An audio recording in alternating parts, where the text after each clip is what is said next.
진실이 밝혀지는 것도 중요하지만 이분들 대부분이 핸드폰을 지금 다 훼손했습니다. 박정훈 대령 같은 경우는 핸드폰에 아이폰의 비밀번호까지도 공개를 했는데 그걸 포렌식이 안 나오도록 조작했다, 증거를 위조했다 그래서 구속영장을 청구했거든요. 특검이 반드시 필요한 이유는 지금 즉시 신병 처리돼야 될 사람들이 있습니다. 김기한 사령관 거짓말하고 있죠. 모해 위증을 하면서도 거짓말하고 있습니다. 지금 이종석 국방장관도 마찬가지 아닙니까? 거짓말하고 있고 핸드폰 위조하고 있고요. 구속사유입니다. 사법의 정의라는 게 누구 따라 달라져서는 안 되는 것이죠. 그게 과연 국방장관이어서 삼성 장군이어서 구속도 못한다. 그럼 우리나라에 법이 없는 겁니다. 그래서 특검이 필요하다고 생각합니다. 이용민 중령 맞습니까? 네, 맞습니다. 변호인이시죠? 전에는 박정훈 대령도 변호인 했습니다. 네, 알고 있습니다. 이용민 증인의 변호사로서 이용민 증인의 지금 심리 상태가 좀 안 좋은 것 같고 본인도 아까 치료를 받고 있다고 하는데 지금의 상황이 어떻습니까? 그렇습니다. 오늘도 약을 먹으면서 점심과 저녁에 약을 먹으면서 버티고 있고 제가 보기에는 옆에서 표정을 보면 안쓰러운 상태입니다. 이용민 증인이 왜 이렇게 됐습니까? 제가 파악하기로는 해병대 사령부 차원에서 차별과 정서적 학대 이것 때문이라고 파악했습니다. 이용민 증인은 포대 대대장으로서 지금 책임을 통감하고 있고 책임을 지겠다는 자세에 있죠. 그렇습니다. 수사 처음부터 도의적 책임뿐만 아니고 법적 책임에 대해서 모두 지는 것이 고 최혜병에 대한 진정한 명복을 비는 길이다. 이렇게 밝혔습니다. 이용민 증인의 태도는 이러한데 그 윗 상관들의 태도는 어떻다고 생각하십니까? 특히 임성근 증인은 오늘 청문회에서도 허위 사실을 2번이나 이야기했습니다. 그 허위 사실 2번 얘기한 것은 무엇입니까? 오전에 자신의 부하가 수중수색한 사실을 7월 19일 19시경에 인지했다라고 얘기했습니다. 그러나 그날 사고가 발생하고 7월 19일 10시 46분경에 사단의 참모장으로부터 이용민 중령한테 전화가 왔고 당시 이용민 중령은 벨트 아래 수중수색칸에 실종이 돼서 사망했다라고 보고했습니다. 정상적인 군의 보고 체계라면 참모장은 바로 사단장에게 보고했을 것이고 또한 해병대 수사단에서 임성근 증인은 자신이 스스로 7월 22일 영결식 이후 수중수색 사실을 처음 알았다. 깜짝 놀랐다. 나는 수중수색 지시를 한 바 없다라고 말한 자신의 발언과도 배치됩니다. 두 번째는 수중 지시가 아니라 수중수색 지시가 아니라 본인은 계속 현장 지시가 아니라 지도였다고 그래서 지금 피해가는 말을 하는 것 같은데 그 부분에 대해서는 어떻게 생각하세요? 그렇습니다. 오후에 또 하나 허위 사실은 작전 지도 통화 내용 이것은 공개하기가 적절하지 않다. 자, 02-800-7070 누구랑 통화했습니까? 누구랑 통화했습니까? 공개하는 것은 적절하지 않다고 생각합니다. 왜냐하면 왜 적절하지가 않아요? 왜냐하면 대통령이라서 그런 겁니까? 그렇지 않습니다. 이첩 보류 지시가 적법한 것이기 때문에. 자, 이게 11시 54분에 통화하고 통화가 끝나자마자 11시 57분에 이종섭 씨가 김경환 사령관에게 경찰 이첩, 수사기관 경찰 이첩하는 거 보류하라. 그리고 언론 브리핑 중단하라는 지시를 합니다. 그리고 2분 후에 11시 59분 다시 또 김기한 사령관에게 전화해서 임성은 1사단장으로 다시 복귀하라. 해병대 불러들이는 거 취소하라. 이렇게 통화를 합니다. 그래서 사령관이 저한테 통화가 끝나자마자 2, 3분대로 이런 통화를 해요. 그러면 그 통화 내용이 뭐겠습니까? 상식적으로 생각해봐도 세 번째 통화는 사령관이 그 통화 내용 갖고 바로 급해서 김기한 사령한테 통화한 거 아닙니까? 자, 또 다른 측면이 있습니다. 국방부 장관을 통화 한마디로 이렇게 급하게 2, 3분 만에 김기현 사령관에게 이런 내용의 통화를 할 수 있는 권한을 가진 사람이 누가 있겠습니까? 대통령밖에 없는 거 아닙니까?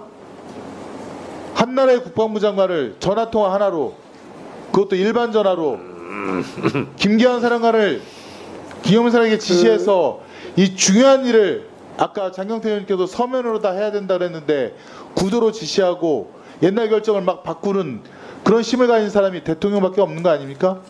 국민께서 판단할 것입니다. 이 800, 7070도 참 이상해요. 7070, 뭐 1000이 생각날 정도로 번호도 800, 7070이 뭡니까? 1000이에요? 참 이 윤석열 정권 들어서 희한한 일도 많이 생기고 국민으로 하여금 자꾸 이상한 생각을 하게 합니다. 2000억 설도 있고, 예? 또 동해 심해 시추 그게 1000이냐? 또 천공 선생이 비디오에서 유튜브에서 또 그렇게 얘기하고 있고 참 희한한 일이 많이 생기는 정권입니다. 지금 국방부 장관은 들어가세요. 얘기하겠습니다. 김정민 증인 잠깐 참고인 나오십시오. 지금 이게 특검이 필요로 하는 이유라고 생각합니다. 군사법정에서 진실을 밝히기 위해서 특검이 필요한 이유. 지금 군사법정에서 그나마 소화 기록이 나왔기 때문에 지금 저분들이 거짓말한 게 드러나기 시작했고 진실이 요만큼 밝혀졌습니다. 예, 특검을 통해서 수사를 하면 이 얼마나 많은 진실이 밝혀져서 그 거짓된 것들이 다 밝혀질지 그것에 대해서 특검 필요성 한번 얘기해 주세요. 예, 진실이 밝혀지는 것도 중요하지만 이분들 대부분이 핸드폰을 지금 다 훼손했습니다. 박정훈 대령 같은 경우는 핸드폰에 아이폰에 비밀번호까지도 공개를 했는데 그걸 포렌식이 안 나오도록 조작했다, 증거를 위조했다 그래서 구속영장을 청구했거든요. 특검이 반드시 필요한 이유는 지금 즉시 신병 처리돼야 될 사람들이 있습니다. 김기현 사령관 거짓말하고 있죠. 모해 위증을 하면서도 거짓말하고 있습니다. 지금 이종석 국방장관도 마찬가지 아닙니까? 거짓말하고 있고 핸드폰 위조하고 있고요. 구속 사유입니다. 사법의 정의라는 게 누구 따라 달라져서는 안 되는 것이죠. 그게 과연 국방장관이어서 삼성 장군이어서 구속도 못한다. 그럼 우리나라에 법이 없는 겁니다. 그래서 특검이 필요하다고 생각합니다. 네, 수고하셨습니다. 이종섭 증인께 묻습니다. 예. 대통령으로부터 전화 받으셨습니까? 통화하셨습니까? 어느 기간 말씀하시는 건지 통화한 적은 있습니다. 다시 한번 묻겠습니다. 어느 전화를 말씀하시는지 제가 위성군 의원이 예. 발언한 대로 똑같이 제가 읽어보는 겁니다. 대통령으로부터 전화 받으셨습니까? 통화하셨습니까? 여러 기간에 전체적으로 보면은 통화 많이 했습니다. 예, 여러 차례 했습니다. 네. 그런데 작년 9월 4일 예결위 질의장에서는 이 질문에 이렇게 답변했습니다. 이 건과 관련하여 통화한 게 없습니다. 그때 그 질의 답변 분위기가 사단장 빼라고 하는 외압이라는 것이 핵심 주제였습니다. 그러다 보니까 증인, 예, 증인 예, 본인이 말하면서도 본인이 부끄럽죠. 그렇지 않습니다. 구질구질하죠. 그래서 표현이 정교하지 않다. 그걸 구차하죠. 인정한 겁니다. 자, 다시 한번 똑같이 유성근 의원의 질문을 읽어보도록 하겠습니다. 대통령으로부터 전화 받으셨습니까? 통화하셨습니까? 제가 지금 이종섭 답변. 이 건과 관련하여 통화한 게 없습니다. 그때는 그렇게 얘기했어요. 지금 답변한다면은 좀 달리 할 것 같습니다. 왜냐하면은 그런 오해가 소지 있다는 것은 제가 인정을 하고 언론에 이미 이야기한 바가 있습니다. 이종섭 증인, 예, 대통령으로부터 전화 받으셨습니까? 통화하셨습니까? 이 건과 관련하여 통화한 게 없습니다. 앞으로 유명한 유행이 될 것 같습니다. 네. 참 일국의 장관 하신 분이 너무너무 구차하지 않습니까? 부끄럽지 않습니까? 대통령으로부터 전화 받으셨습니까? 통화하셨습니까? 네, 이 건과 관련해 통화한 적이 없습니다. 통화한 게 없습니다.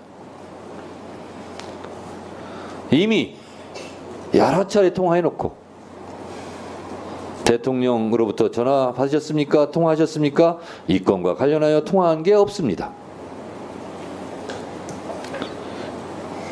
이종섭 증인의 가훈은 정직하지 말자 이건 아니잖아요. 아닙니다. 예. 네. 저는 그게 아니잖아요. 예, 표현이 정교하지 못할 자. 경우도 많이 있었지만 의도를 가지고 거짓말 하지는 않습니다. 자, 이종섭 증인 가훈이 정직하지 말자 이건 아닐 거 아닙니까? 아닙니다. 예. 그렇죠. 예.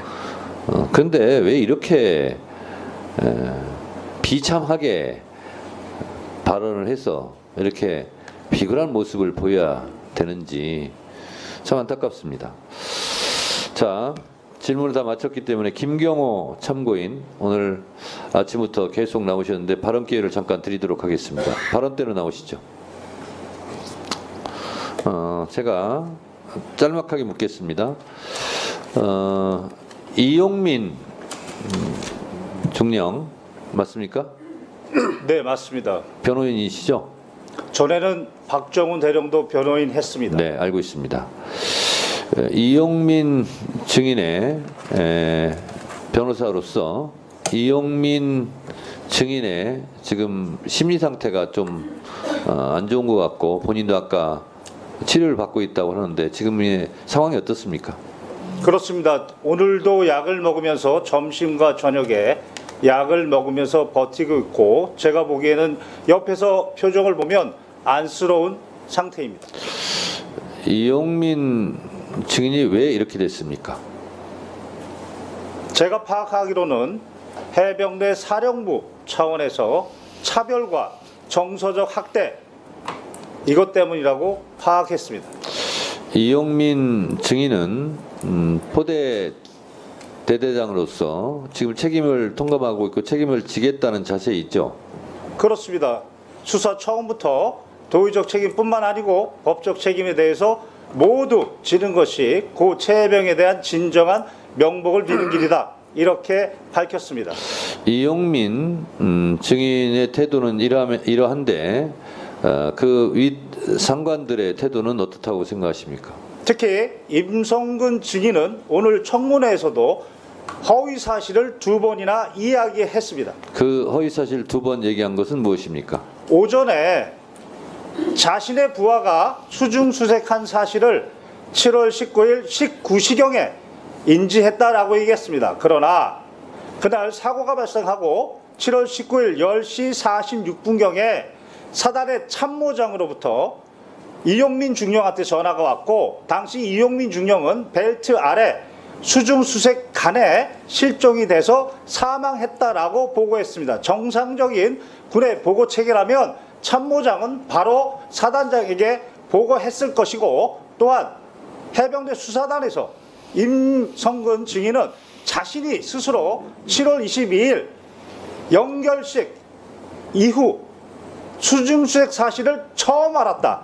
깜짝 놀랐다. 나는 수중수색 지시를 한 바 없다라고 말한 자신의 발언과도 배치됩니다. 두 번째는 수중 지시가 아니라 수중수색 지시가 아니라 본인은 계속 현장 지시가 아니라 지도였다고 그래서 지금 피해가는 말을 하는 것 같은데 그 부분에 대해서는 어떻게 생각하세요? 그렇습니다. 오후에 또 하나 허위 사실은 작전 지도와 관련해서 7여단장, 사단장은 7여단장의 관계에서 작전 지도를 한다 이렇게 얘기했습니다. 그러나 7월 18일 오전 현장 방문한 것이 바로 포병 3대대 구중대였습니다. 당시 구중대장은 전날까지만 해도 호우 피해 복구 작전이라고 알았는데 현장에서 갑자기 실종자 수색 작전으로 변경했고 당시 지형 정찰 및 위험성 평가를 위해서 병력을 대기하고 있었습니다. 그런데 갑자기 사단장이 나타나서 브리핑하고 있는데 갑자기 브리핑을 중단시키고 지금 빨리 들어가서 수색 안 하고 뭐하냐 라고 수중 수색 작전을 그리고 중대장한테 명령했습니다. 명백하게 허위사실이고 그 구중대가 바로 국민일보 일면에 나온 일렬식 수중수색 그 사진입니다. 자, 또 하나의 허위 증언이 있습니까? 이종섭 증인이 국민들 앞에서 이첩 보류 지시가 적법하다라고 얘기했는데 명백하게 법리 오해 위법입니다. 당시 최해병의 변사체가 발견됐습니다. 그러면 변사자 처리 지침에 따라서 해병대 수사단은 독자적으로 조사할 권한이 있습니다. 사망 원인에 대해서 그 사망 원인이 불명이면 불명인 대로 사망 원인이 밝혀졌는데 범죄 원인과 관련이 없으면 그러면 그때 당시는 국방부 장관의 지휘 감독권이 있습니다. 그러나 사망 원인에 범죄 원인이 있으면 개정된 군사보험법 2조에 따라 이첩시켜야 됩니다.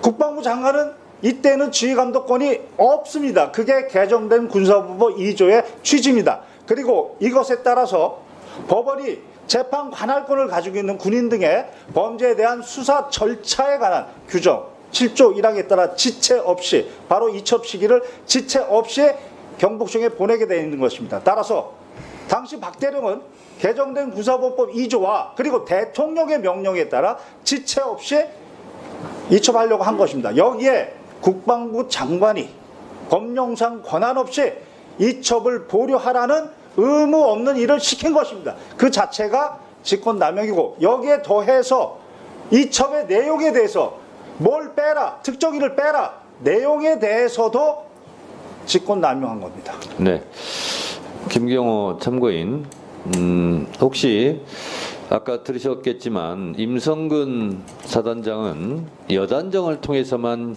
지시도 아니고 지도했다라고 하는데 제가 알고 있기로 7월 18일 예천 현장에서 군인다운 모습이 부족하다, 복장이 불량하다, 병력 왜 대기시키냐는 현장 지휘를 한 것으로 제가 알고 있습니다. 이게 포 3대대 구 중대장 대위에게 했다고 하는데 혹시 이 사실은 알고 있습니까?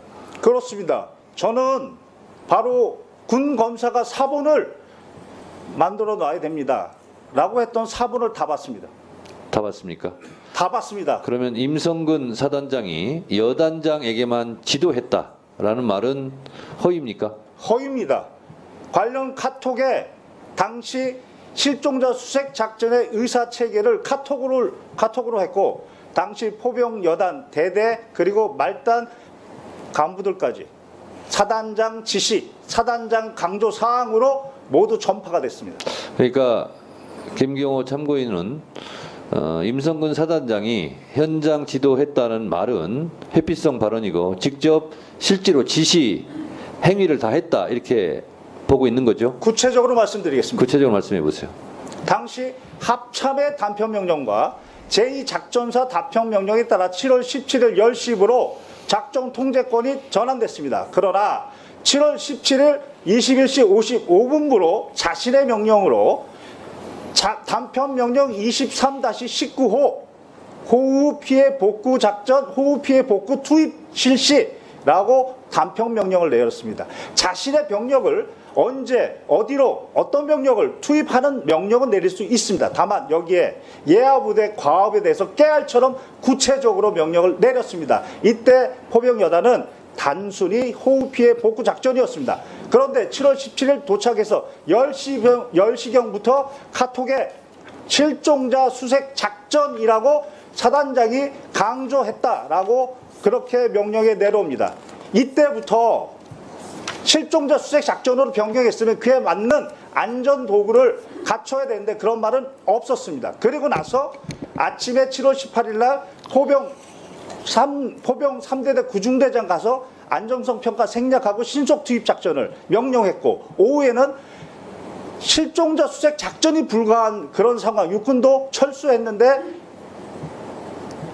지속명령, 작전 지속명령도 바로 임성근 증인이 내렸습니다. 그리고 더욱 중요한 것은 이 사건 바둑판식으로 무릎 아래까지 내려가서 정성껏 찔러보면서 탐색, 임성근 증인이 강조했고 지시했고 그것이 카톡에 모두 나와 있습니다. 자, 김경호 참고인, 하여튼 하루 종일 말씀 참느라고 고생하셨는데요. 제가 묻겠습니다. 이 작전 통제권은 육군 54단이 갖고 있었죠? 네, 그렇습니다. 네. 그런데 그래서 임성근 사단장은 자기에게 지휘권이 없었다 이렇게 주장을 하고 있는 것 같은데 그 부분에 대해서는 어떻게 생각하세요? 7일 여단장의 진술에 따르면 당시 54단장은 현장에 한 번도 오지도 않았고 화상회의로 한 번도 진행도 안 했으며 어떠한 지시도 하지 않았다. 반면 임성근 증인이 현장에 2번이나 왔고 화상회의도 했고 구체적으로 지시도 내렸다. 이렇게 진술하고 있습니다. 그렇습니다. 실제적으로 작전 통제권은 육군 54단에 가 있었지만 사실상 부대 지휘 지시는 임성근 사단장이 한 것으로 봐야 되겠죠? 그렇게 7려 단장은 진술했습니다. 네. 이 밖에 혹시 더 하시고 싶은 말씀 있으면 한 1분 정도 드릴 테니까 발언해 주시기 바랍니다. 개인적인 말씀을 드리면 아버지도 해병대 출신입니다. 제 동생도 해병대 출신입니다. 저도 해병대 법무관을 가고자 했으나 육군 법무관으로 가서 특전사에서 복무를 했습니다. 오늘 이후라도 해병대의 명예를 위해서 해병대 사령관과 해병대 사단장은 진실을 말하고 정직하게 얘기해서 해병대의 명예를 회복해 주기를 간절히 바랍니다. 이상입니다. 자,